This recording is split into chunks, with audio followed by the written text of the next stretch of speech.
Welcome to Risk Profile. Mark, this is strange. Yeah. Usually you bring a friend. Yes. This is not a friend. Nope. There's two of them. Yep. Who the heck are they? I don't know. You don't know? No. Should they introduce themselves? I think they should. All right, let's hear it. All right. Thank you very much. We're Nathan and Carley Childress. We're a husband and wife team. We started a company about a year and a half ago called Macorva, and we do enterprise employee engagement, customer engagement, and all sorts of fun surveys, and basically are a connection to the survey world where you are able to get business intelligence from your employees and customers in order to make your business better. So what's going better, the marriage or the company? They are completely symbiotic. So as one does well, so does the other. They are good. both 10 out of 10. Or they add up to 10. We're not sure. Do you guys fill out surveys about your marriage? Is that something? Well, we can't guarantee anonymity. We have too few data points. So. That's great. So you're telling me about these surveys. What does that mean? How does it start, and what do you do with these data once you have them, these surveys? Yeah, absolutely. So, customer and employees are two vastly different types of surveys. We actually started on the employee side. I had a smaller medical device company, sold it off to a large enterprise company. We did an employee engagement survey where, 10,000 of us took this 80-question survey. It was not a fun process, as most surveys are. And at the end of it, we didn't learn a whole lot about the company, but we spent an enormous amount of time. And so, that's really what started Macorva. Was we want to do a survey, but we want it to actually be, first of all, better on the employees to fill out and give you more data. So what we did is we started a survey that has not only just the normal, are you happy at work? Are you happy with the resources you're given? But then also ask you directly about your coworkers. And so we collect experiences about coworkers from every individual. It's basically a modern, compact 360-degree feedback platform. And so we're asking people about their opinion, not only just of the company, but of their coworkers. And basically, that gives you a two-way street of information. So you're going to give information to the company, but we're also able to compile information back about your esteem with your coworkers and how you fit in. And so it becomes a much more engaging experience because you're taking the survey, and then it's not just 6 months later you hear, oh, look, people weren't happy with benefits. You're actually getting feedback for your performance, and you can retake it and see how you change over time. Now, do people normally tell the truth on these, or how much of it is? And I'm just worried because if I got one of these surveys, I would be half tempted to just go, yep, everything is fine, and then just move on with my life and not provide the real context and the real situation. How do you guys handle that if that happens? Yeah. So, I would say, looking at the results, it's of course impossible to know, did everybody tell exactly the truth? But yes, in general, people tell the truth. The biggest thing we do to handle that is we ensure anonymity, and we make it a part of our platform to just scream all over the place. This is completely anonymous. This is what the results are going to look like. This is how we guarantee no one knows this is you. The entire reason we are here collecting your feedback is because the business wants to know what you feel. The business wants to know, where can I best invest money? Is this to make my employees happier? Is this, what are my employees not happy about? What are they happy about? And then on the customer side, do we need to provide faster service? Is that what customers most want? Or do we need to provide cleaner stores? What is it that's holding us back from becoming a better company with more revenue? So anonymity, especially on that employee side, is very key to getting this critical, actual direct feedback. And the ability to capture nuance. So the key difference in what we do is we have sort of like in the employee example, an easy way to describe it is like net promoter score for people. We'll give you a very simple format of saying, how much do you like this person on a scale of 1 to 5? But then below that, you have these tappable feedback attributes. So I could say that I overall don't really like working with this person, but I can tap friendly. And we actually see that in the data. We call it the friendly effect, where a lot of times employees who are on the lower side of the rating spectrum will have 100% of people giving them feedback say that they're friendly. So the fact that we leave room to capture the nuance of your experience with someone, where you can say, look, they're a wonderful person and I would love to get a beer with them, but working with them is a problem because they're inattentive, they're not reliable.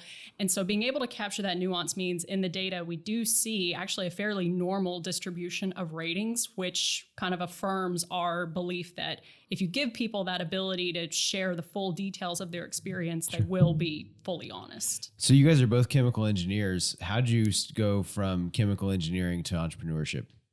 And why aren't you making plants or whatever chemical engineers do? Well, I believe about half of chemical engineers end up leaving the field. It's a really good field to start with because it shows you have problem solving ability and blah, blah, blah. When I was in graduate school, I started going to graduate school for medical physics, meaning treating cancer patients with radiation. And I started playing poker at that time too. And so then I kind of developed a nice little bankroll playing poker. I'd always wanted to start a company. So then I started a company in the radiation oncology space with those poker funds, grew it, sold it. And then afterwards, really wanted to, once I saw both the challenges and also the opportunity in this space of creating business intelligence through surveys. And while it seems very simple, it's actually very complex and very hard to get all these little details correct. I was really excited about that. So then that's why I started this company. Started looking for another CEO to lead it. And then Carley started yelling at me saying, no, I want to be CEO. And so that's how that all worked out. Wait, so this was your plan at first. You hopped on because you don't want him to fail, right? You have to provide some help. Oh yeah, of course, yeah. I remember I asked to hop on, and I said, I think I could lead this as CEO, and he said, well, maybe the VP of sales to start, and then we'll lead up. And said, there's 0 employees. How can I start as the VP of sales? But yeah, it was a natural next step because we have actually always worked together. So I graduated out of chemical engineering, did some time in research, wanted to get a PhD, found out very quickly that was not for me. Right. And then we actually met because I took a job at Mobius Medical Systems, his medical device company. So we've always worked together. So it wasn't a challenge. It kind of makes for a funny story saying that initial part, but it's very natural for us to work together and to kind of take that leap together. Well, I love it. I'm also a chemical engineer that never went into chemical engineering. So I think it's funny how like closely our stories are paralleled in that respect. Although digging in on the poker thing, that seems pretty interesting. Harris, you're a poker player. I do play a lot of poker. What kind of do you normally play? Just Hold'em, or what do you play? Hold'em and Pot Limit Omaha. Ah, yes. That's where I lose all my money. Yes, PLO. Yes. Yeah.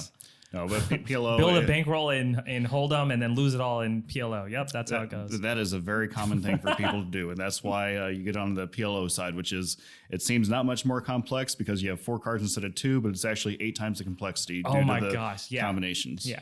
Yeah. So did you grow up, either of you or both of you, as kids going, man, I really want to like start my own company? Like, when did you know that was a thing for you?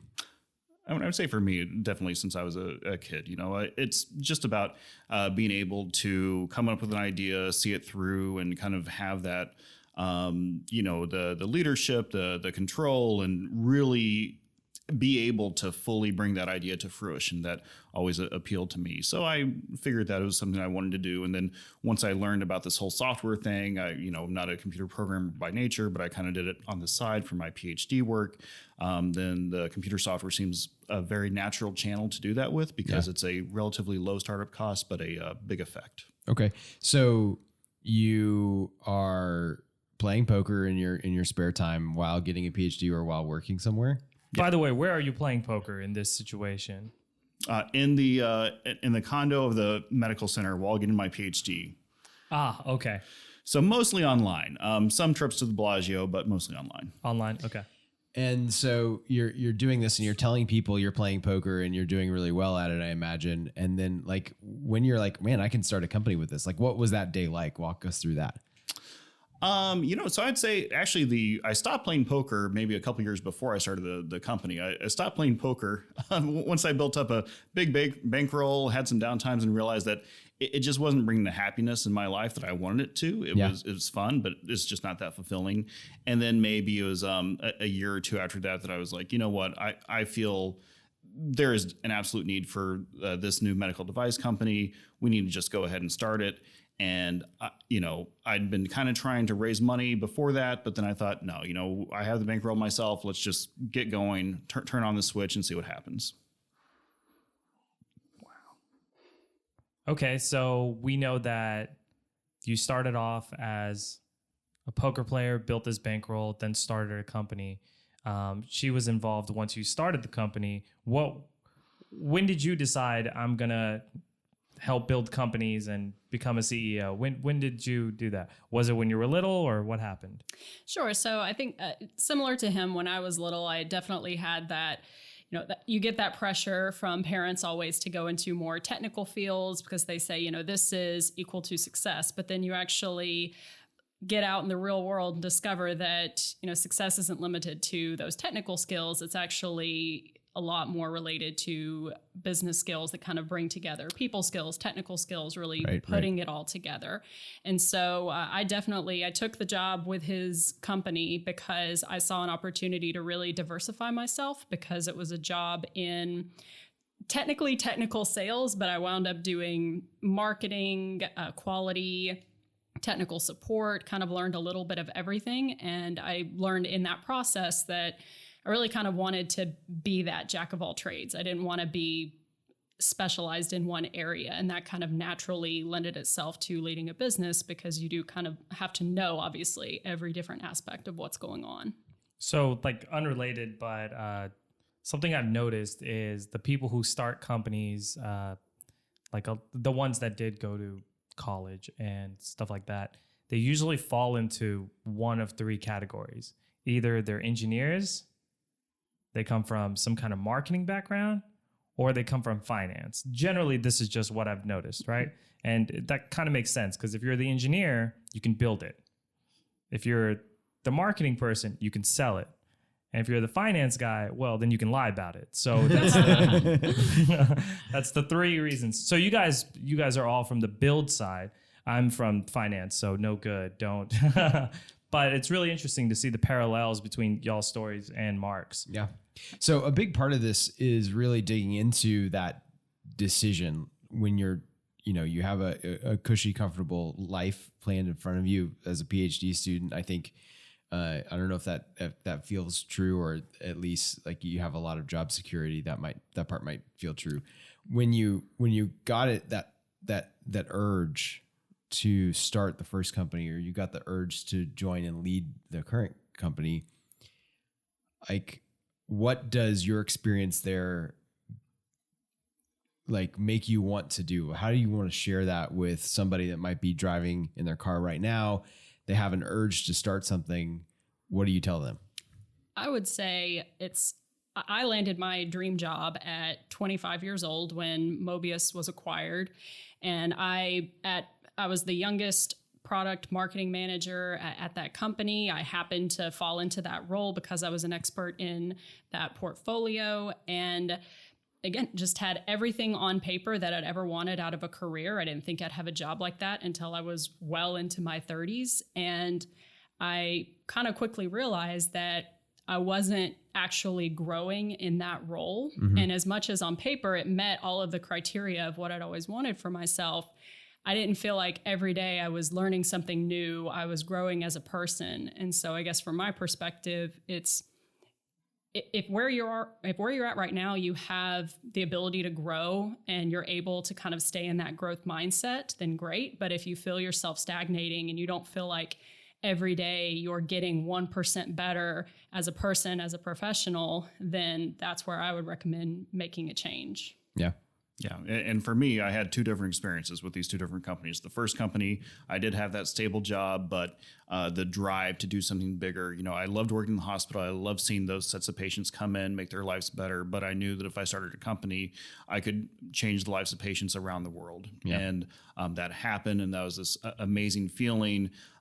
There's a lot of risk because you are leaving this very stable job to do so. But luckily, it turned out very, very good. The second company was almost a little bit different. The second company, once I realized the need for this, better employee and customer engagement, it was different because I thought this is a much bigger idea. And once I saw how having this 360-degree feedback of your coworkers would actually change the game, how giving customer surveys they actually enjoyed taking would change things, I thought, there's no way I cannot do this. There's no way I can't start this company. But man, I just know how much work it is to start a company. Yes. And so there's almost a little dreadful in the sense of I didn't actually want to do this again. Everyone else around me said I was going to be a serial entrepreneur, whereas I said, no. One time is absolutely enough. It's too tiring. I want to be able to sleep. But here we are. So How are you sleeping? Maybe they were right. How are you sleeping? Oh, not well. Yeah. Sleep is for the weak. There's almost no overlap in our sleep schedules because I will end up staying up until 3, 4 in the morning, and then he will end up waking up at 3, 4 in the morning. So sometimes there's literally just no overlap. Wow. So, okay, walk us through, because you're the first husband-wife team that we've talked to up to this point.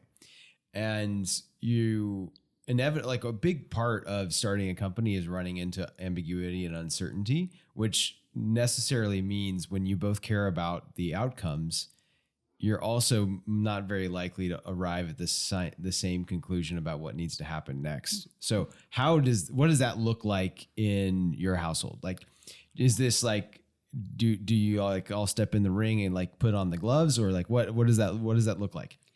I think for us, it does have to come with the caveat of, or the disclaimer of, we have always worked together through our entire relationship. So we've always had that dynamic. So I think it is a lot easier for us. We obviously have the trials of what happens when we do disagree. And I think the key there is you do have to ultimately have a hierarchy of when you disagree, someone has to be able to put an end to it and say, I have the ability to overrule here, even acknowledging everything that you put forth. So we have that. And I think also it's just about, for us, not having the wife factor or the husband factor in the discussion. We've had discussions where I've said, look, I need you to just say what you need to say to me without thinking this is my wife. Yeah. I need you to just say it like you would say to any CEO who's working for you for the business that you own. I need you to communicate it that directly because that's the only way I'm going to get the message. Yeah. Yeah, and I'd say for me, echo all of that.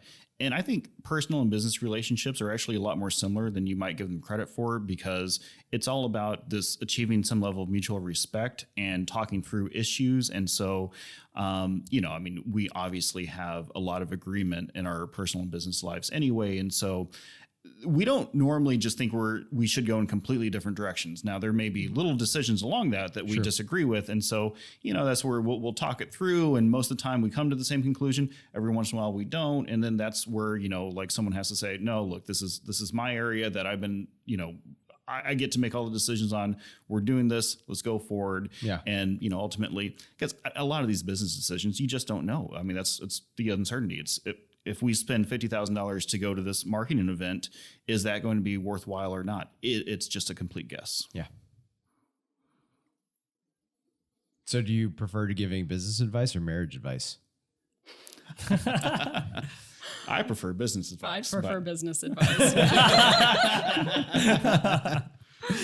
That's great. When you told your friends or whoever your key stakeholders, like as people, that you were going to start this company 2.0, what was the reaction? Actually, wait, before that, Yeah. What was the reaction when at work you guys started dating? Like, was there ever an issue there? No, I think because, again, my role was basically a department of one person. So there weren't issues related to hierarchy, and my role effectively was reporting directly into him already. So I think the nature of my role and the fact that, I didn't have peers who did my same job who thought that I was going to be getting special treatment because I was with Nathan. My job was totally singular and totally an island. So I think people weren't necessarily all that surprised given how much time we spent together because of my role. And to my knowledge, no one really had any kind of negative reaction to it. Yeah. Okay, so now Mark's question, which is you guys start your second company. How do people react? How do your friends react? Well, I think mostly just, like I said, all my friends expect me to be a serial entrepreneur. So it was more just, yeah, we're right. And you were wrong by saying you were going to start another company. It was actually there was no huge event to it. They're just like, yeah, you're starting another company. Okay, go for it. Yeah.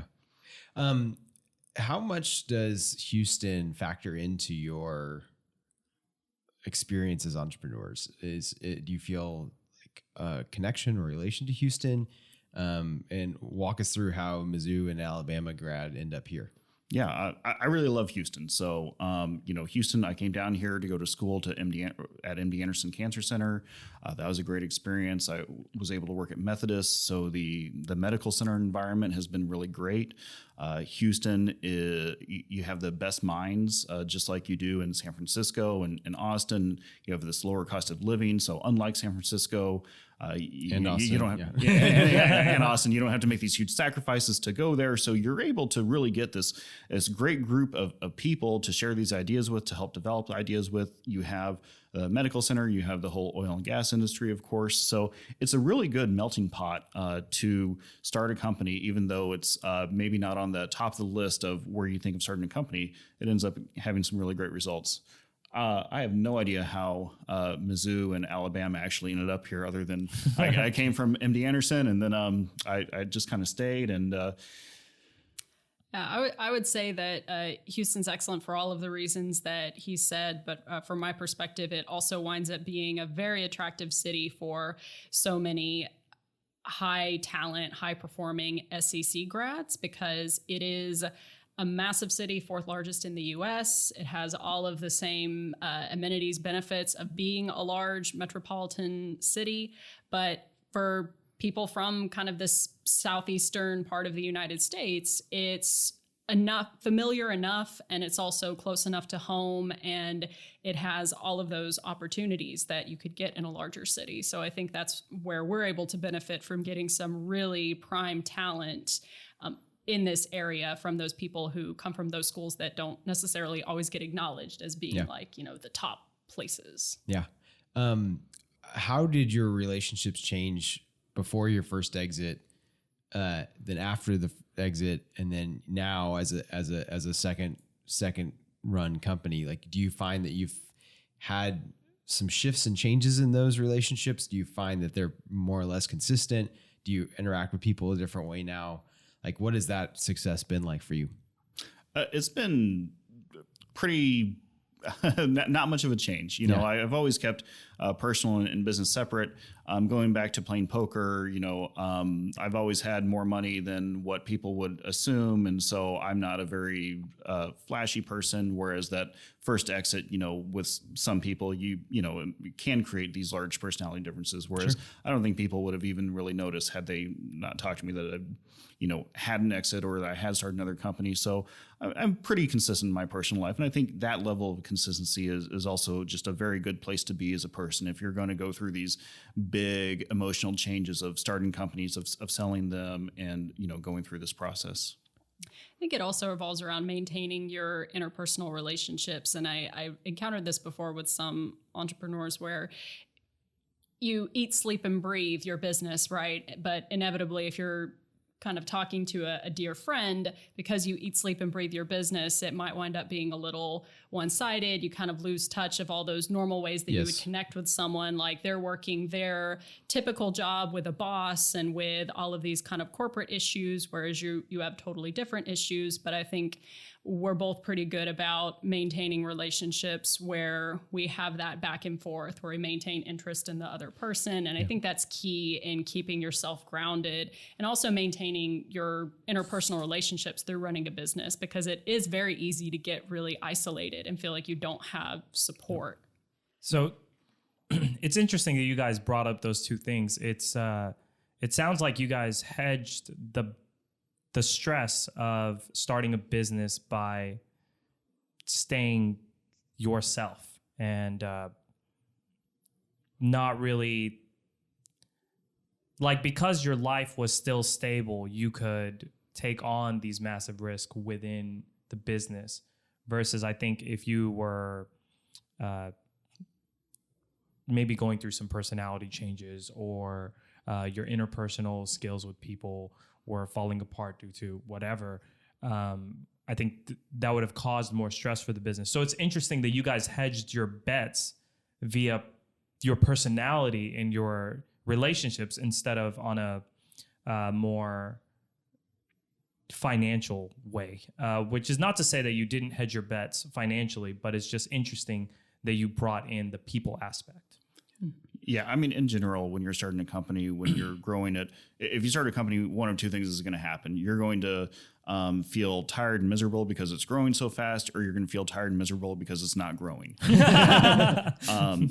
And so having some foundation of normalcy in your life to be able to go back to on a personal level, and it does not matter what your financial background is. It doesn't matter how much money you have to pull from. If you cannot take that emotional roller coaster, which is one of those things I did learn from playing poker. I mean, the emotional roller coaster of poker, I'd be up or down several $100,000 in a day, and almost starting a business is better than that. It's like, oh, wow, this is amazing. No matter what I do, I can only be down a couple $100,000 a month. This is such a much longer, gentler time frame. Yeah. So it is a good way to learn how to deal with that emotional roller coaster.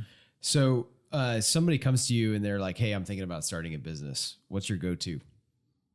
My go-to is generally don't.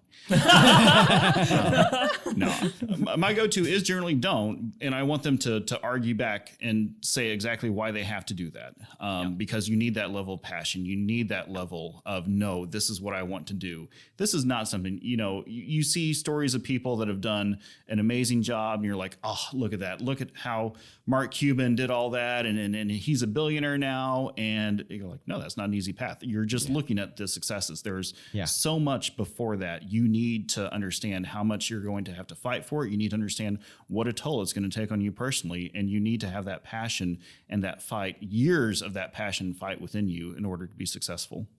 I really like that. It's what's your advice for if you're going to start a business? Don't. Yeah. And now justify it to me. That's a great approach. Yeah. Do you have anything to add there? Oh, no, I wholeheartly agree. Yeah. And I mean, I guess the only thing I would add is, do you have an idea or do you have a business? Because they are, they're quite different. Plenty of people have great ideas. Doesn't mean that they'll make great businesses. Yeah, I think there's two parts to that. There's idea and execution, and the execution makes it a business. Ideas, who doesn't have ideas?